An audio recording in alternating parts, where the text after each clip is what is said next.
Today, we're going to tell you about another book by Paul Ehrlich called The Population Bomb. Quite amazing. This is by Dr. Paul Ehrlich. Population Control or Race to Oblivion. And on the back, it's mankind's inalienable rights. The right to eat well, the right to drink pure water, the right to breathe clean air, the right to decent, uncrowded shelter, the right to enjoy natural beauty, the right to avoid regimentation, the right to avoid pesticide poisoning, the right to freedom from nuclear war, the right to limit families, the right to educate our children, and the right to have grandchildren. The Population Bomb in part 2 as we celebrate Earth Day begins right now. Earth Day will be celebrated by more than 1 billion people, making it the largest secular observance in the world. This week, we're exploring how this singular day and the ideas it has generated have become so ingrained in society. In an ironic twist of fate, books, those strange, obsolete things made from the destruction of trees, have a lot to do with it. In the previous episode, you learned about the story of Rachel Carson's book called Silent Spring. The charmingly illustrated and eloquently worded volume against the insecticide DDT captured the imaginations of government officials and the public alike. Silent Spring's popularity resulted in the creation of the EPA and, unfortunately, the death of millions who perished from renewed outbreaks of malaria when countries decided to ban DDT thanks to Rachel Carson's misguided message. But there is a similar book that's even more terrifying than Silent Spring. It's a slim book that could easily fit in your back pocket. In fact, you could probably read it in an hour or two. But despite its small size, this book has had massive and irrevocable consequences on the way we think about our world. The book is called The Population Bomb. Published during the feverish haze of 1968, The Population Bomb was Stanford University professor Paul Ehrlich's dire and impatient warning to mankind. Ehrlich painted an apocalyptic picture of the future. Too many people were being born, and too few resources were drying up. The professor believed this was a fatal scenario for both the planet and humanity. Ehrlich was blunt in his analysis on what needed to be done to save the world. He wrote, "I wish I could offer you some sugar-coated solutions, but I'm afraid the time for them is long gone. Cancer is an uncontrolled multiplication of cells. The population explosion is an uncontrolled multiplication of people. Treating only the symptoms of cancer may make the victim more comfortable at first, but eventually he dies, often horribly. A similar fate awaits a world with a population explosion if only the symptoms are treated. We must shift our efforts from treatment of the symptoms to the cutting out of the cancer. The operation will demand many apparently brutal and heartless decisions. The pain may be intense, but the disease is so far advanced that only with radical surgery does the patient have a chance of survival." If you're asking yourself, did he just compare people to cancer? The answer is yes. And Ehrlich had many actual solutions on how to combat the disease of the surplus population. He was a staunch supporter of families having no more than 2 children. So much so that he outlined in The Population Bomb how to attack the media for promoting large families. Editors of magazines and newspapers are excellent targets for letters. Complain bitterly about any positive treatment of large families. Attack any publicizing of Mothers of the Year unless they have no more than 2 children or have adopted the extra ones. A letter campaign was a relatively harmless approach by Ehrlich's standards. His other solutions were much more menacing, like adding sterilants to public water supplies and food. Doses of the antidote would be carefully rationed by the government to produce the desired population size. Paul Ehrlich even came up with how the government could implement these things. he floated the idea of creating a Federal Department of Population and Environment, or DPE for short. Ehrlich argued that one of the DPE's main focuses would be encouraging more research on human sex determination. His reasoning? If a simple method could be found to guarantee that firstborn children were males, then population control problems in many areas would be somewhat eased. In our country and elsewhere, couples with only female children keep trying in hope of a son. Apparently, the real war on women was actually being waged by Paul Ehrlich long before Hillary Clinton turned it into a talking point. But the professor's Department of Population and Environment actually came close to being a reality.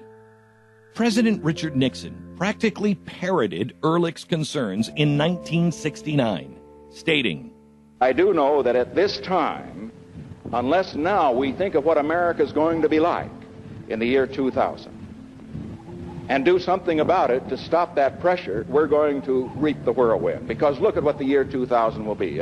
If the present trends continue, it's going to mean that 115 million people, this increase in population, most of it's going to go to the cities, that's the trend.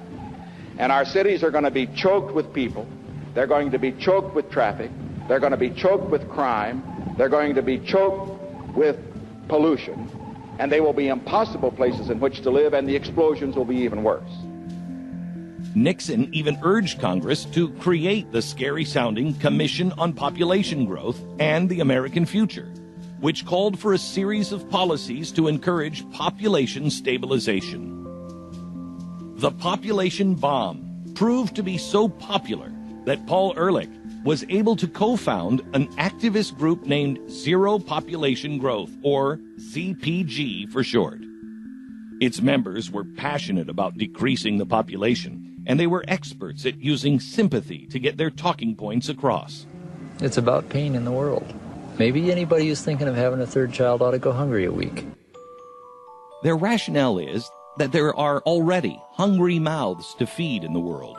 Why take that food away from a starving child and give it to yet another starving baby? Zero Population Growth is actually still active. The group has been rebranded as Population Connection, but they continue to spread their morbid fantasies about who should be born into this world and who shouldn't be.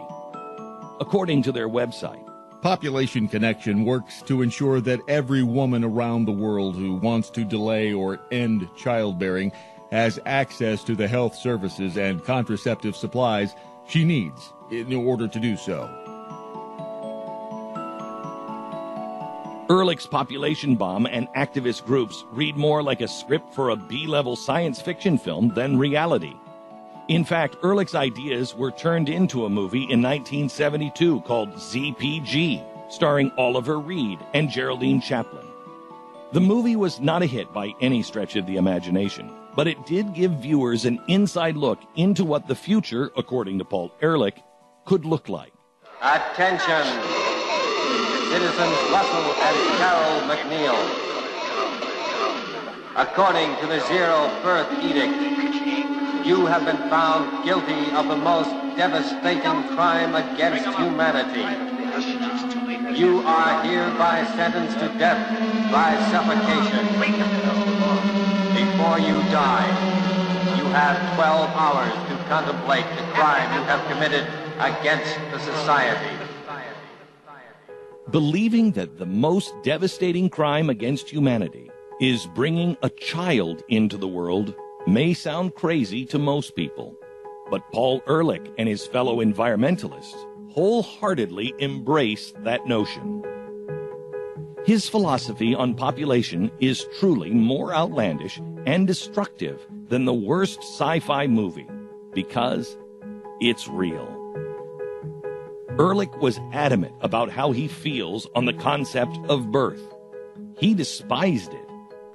A short list of some of the things we should be doing is paying as much attention to births as we pay to deaths. Everybody is very interested in delaying death as much as possible. But if you intervene, as we have in the death rate artificially, and are keeping people alive longer, then it's ethically required that you also intervene in the birth rate. Otherwise, the population will continue growing until we have a collapse. And that's not from 1970. That audio is from today. Paul Ehrlich, in his old age, still works at Stanford University, still clings to his fear-mongering on the overpopulation, despite the fact that we have technology and space on this planet to accommodate everyone. Human growth has actually begun to slow. By 2050, the world population will plateau at around 9 billion people. Sure, 9 billion sounds like a lot, but The Economist points out 9 billion people could fit shoulder to shoulder on the island of Maui. That would definitely be uncomfortable, but it does show that the world isn't as crowded as we have been led to believe by people like Paul Ehrlich. People who compare children to trash. The idea that every woman should have as many babies as she wants is, to me, exactly the same kind of idea as everybody ought to be permitted to throw as much of their garbage into their neighbor's backyard as they want. These just aren't words of a harmless, bitter old man. These are the words of a highly respected and influential figure in academia and in the environmental movement. This is a man who proposed ridiculing large families, sterilizing people without their consent, and decreasing the female species for the benefit of the planet. He may be even more harmful today than he was in 1968, as he has remarked that One of the amusing but sad things about the population bomb was that it was much too optimistic a book.